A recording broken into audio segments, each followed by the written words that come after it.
যেই ব্যক্তি সালাত আদায় করবে, সালাত শুধু আদায় করবে না, সালাতের হেফাজত করবে, যথা সময় যথা পদ্ধতিতে আদায় করবে, এই সালাত তার জন্য কিয়ামতের দিন নাজাতের ওসিলা হবে। এটা হবে তার জন্য জ্যোতি নাজাতের প্রমাণ।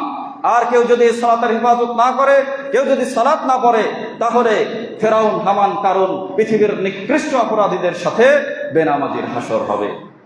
সুতরাং মুহসিন হতে হলে অবশ্যই আপনাকে সালাত আদায়কারী হতে হবে। শুধু সালাত আদায়কারী নয়, শবে বরাতে 100 রাকাত পড়ছেন, জুমার দিন পড়ছেন, ঈদের সালাতে মানুষের ঘাড় ডিঙে আগে চলে যাচ্ছেন, এরকমটা নয়, বরং 5 ওয়াক্ত সালাত আপনাকে আদায় করতে হবে যথা সময় যথা পদ্ধতিতে। তাহলে এই গুণাবলীটা আপনি অর্জন করতে পারবেন। 2 নম্বর বিষয় বলছেন যে তারা যাকাত প্রদান করে। এই বিষয়েও দেখবেন যে মানুষ একেবারেই গাফেল। এমনকি সালাত আদায়কারীরাও অনেক ক্ষেত্রে যাকাত প্রদান করে না। কিন্তু সালাত যেমন আপনার উপরে ফরজ, আপনার সম্পদের যদি নেশাব পূরণ হয়,